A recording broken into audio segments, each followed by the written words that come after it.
2027 ഏകദിന ലോകകപ്പ് മത്സരങ്ങൾ എവിടെയാകും നടക്കുക? 3 രാജ്യങ്ങൾ ആതിഥേയത്വം വഹിക്കുന്ന ലോകകപ്പിലെ വേദിയുടെ വിശേഷങ്ങളുമായി നമ്മുടെ കിലാഫ് അഹമ്മദ് ചേരും.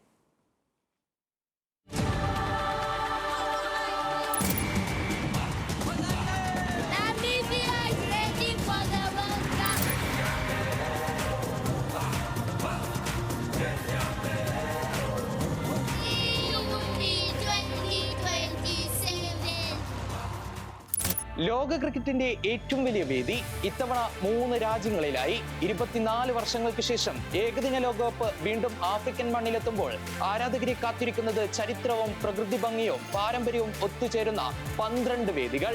ദക്ഷിണാഫ്രിക്ക, സിംബാബ്വെ, നമീബിയ, 3 രാജ്യങ്ങൾ, ഒരു ലോകകപ്പ്, ഒരാഘോഷം. ആതിഥേയരിൽ ഏറ്റവും വലിയ പങ്ക് ദക്ഷിണാഫ്രിക്കയ്ക്കാണ്. 8 സ്റ്റേഡിയങ്ങളാണ് മത്സരങ്ങൾക്ക് വേദിയാകുന്നത്. ജോഹാനസ്ബർഗിലെ വാണ്ടറേഴ്സ്, കേപ്പ് ടൗണിലെ ന്യൂലാൻഡ്സ്, ഡർബനിലെ കിങ്സ്മീഡ്, സെഞ്ചുറിയാനിലെ സൂപ്പർ സ്പോർട്ട് പാർക്ക്, ഗബഹയിലെ സെന്റ് ജോർജ് പാർക്ക്, ബ്ലൂം ഫോണ്ടയിനിലെ മാംഗങ് ഓവൽ, പാർലിലെ ബോളൻ പാർക്ക്, ഈസ്റ്റ് ലണ്ടനിലെ ബഫല്ലോ പാർക്ക്. ലോക ക്രിക്കറ്റിലെ നിരവധി അവിസ്മരണീയ പോരാട്ടങ്ങൾക്ക് സാക്ഷിയായ വേദികൾ വീണ്ടും ലോകകപ്പിന്റെ ആവേശത്തിലേക്ക് മടങ്ങിയെത്തുകയാണ്.